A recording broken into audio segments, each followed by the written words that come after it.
बहलोल ने हजरत जुनेद बगदादी रहमतुल्लाह अलैहि से पूछा, शेख साहिब खाने के आदाब जानते हैं? कहने लगे, बिस्मिल्लाह कहना, अपने सामने से खाना, लुकमा छोटा लेना, सीधे हाथ से खाना, खूब चबा कर खाना, दूसरों के लुकमा पर नजर न करना, अल्लाह का जिक्र करना, अल्हम्दुलिल्लाह कहना, अव्वल व आखिर हाथ धोना। बहलोल ने कहा, लोगों के मुर्शिद हो और खाने के आदाब नहीं जानते। अपने दामन को झाड़ा और वहां से उठकर आगे चल दिए। शेख साहिब भी पीछे चल दिए। मुरीदों ने इसरार किया, सरकार वो दीवाना है। लेकिन शेख साहिब फिर वहां पहुंचे। बहलोल ने सलाम का जवाब दिया और फिर पूछा, कौन हो? कहा, जुनेद बगदादी जो खाने के आदाब नहीं जानता। बहलोल ने पूछा, अच्छा, बोलने के आदाब तो जानते होंगे?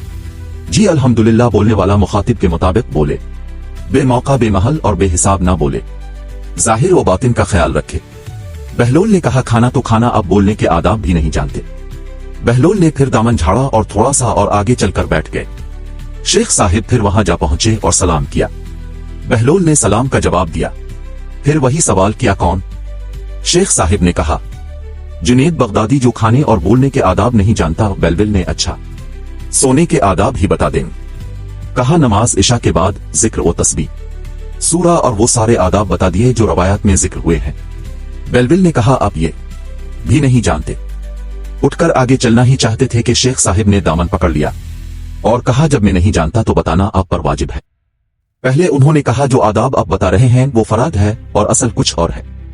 असल ये है कि जो खा रहे हैं वो हलाल है या हराम, और लुकमा हराम को जितना भी आदाब से खाओगे वो दिल में तारीकी ही लाएगा, नूर व हिदायत नहीं। शेख साहिब ने कहा, जज़ाक अल्लाह। बहरहाल उन्होंने कहा, कलाम में असल ये है कि जो बोलो अल्लाह की रजा और खुशनुदी के लिए बोलो। अगर किसी दुनियावी गरज के लिए बोलोगे, आबेहुदा बोलोगे तो वो वबाल जान बन जाएगा। सोने में असल ये है कि देखो, दिल में किसी मोमिन मुसलमान का बुग़्ज़ लेकर, हसद व कीना लेकर तो नहीं सो रहे, दुनिया की मोहब्बत माल की फिक्र में तो नहीं सो रहे, किसी का हक गर्दन पर लेकर तो नहीं सो रहे।